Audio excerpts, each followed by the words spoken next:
Some fascinating developments over the past 24 hours and indeed over the last 6 or 7 hours as well in terms of updates from Australia on what they've been finding in the Indian Ocean to try to shed some light on how close we are to a breakthrough in this 4-week-long search. I'm joined in the Situation Room here by Captain John Noble, who's Director of Constellation Marine and Marine Salvage, and Professor Hugh Griffiths, who's a radar and sonar expert from University College London. Let's take a look first of all at our map about where these locations actually are that acoustic events, as they are being determined, as they are being called rather by the those in charge of the search. We've got 3 different acoustic events, but in 2 key areas. 2 of them are picked up by the ship from the Chinese Navy, the Haishan 1. The other is picked up by Ocean Shield, the Australian ship. But the Chinese have heard it twice now. They heard it first of all on Friday, just briefly, and then on Saturday for about 90 seconds they heard the resonance of this locator device at 37.5 kilohertz. Hugh, you're the radar and sonar expert. What do you make of what the Chinese have actually found so far? Well, I think it's very significant that there are two reports very close together. They will have heard these signals at 37.5 kilohertz at a regular repetition rate. That ought to be fairly unambiguous.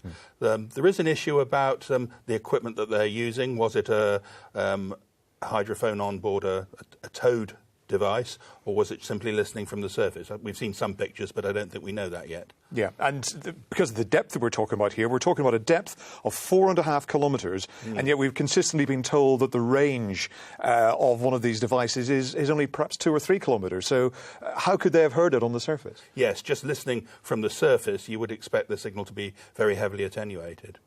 So the second acoustic event comes from the Ocean Shield. Now, they have got far more sophisticated equipment. The Australian ship is using a piece of kit that's been brought in from the United States. It's dragging behind it a pinger locator that's like a giant underwater microphone that can detect signals from the black box. That's how it operates. It takes 2 hours to unravel all of that cable and 2 hours to bring it back in again. It's monitoring the Bluefin 21, a mini robot submarine that can detect signals from 4.5 kilometres down. So it is acting on information which we know not so much about. The information was just relayed to the authorities in Perth just before they did a news conference. We know that it was, as they say, an acoustic event, but crucially they didn't talk about it being 37.5 kilohertz, so we don't know how likely that was, or was that just a whale or something like that?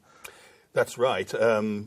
This seems a bit more fleeting and rather less certain, so we'll have to wait. And I know they're going to examine that area much more closely. If they find something more, then all well and good. Otherwise, they're going to head to the area where the Chinese are.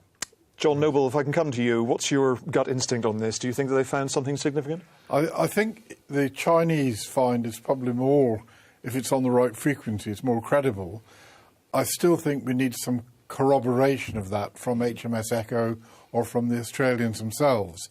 Once we get that corroboration, then it approaches certainty. And once we get to that level, we start thinking about recovery.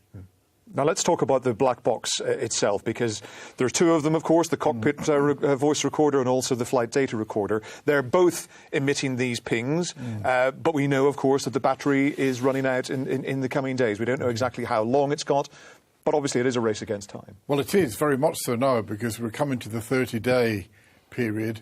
The batteries may last another few days, but the signal will be weakening, I suspect. So we really have to try and find something really very soon.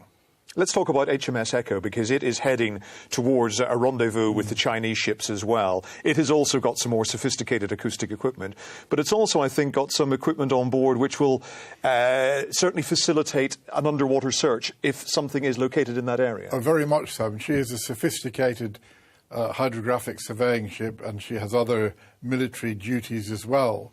And she has the capability of doing some very accurate seabed monitoring. This would be consistent with her mine countermeasures capability. So once they find the area, she can put her other kit to use, and that would be of great assistance to everybody. Gentlemen, thanks very much indeed. So clearly we are at a crucial stage of this situation. There will be more developments, we hope, in the next 24 hours, but it's just the beginning of trying to refine down that search area.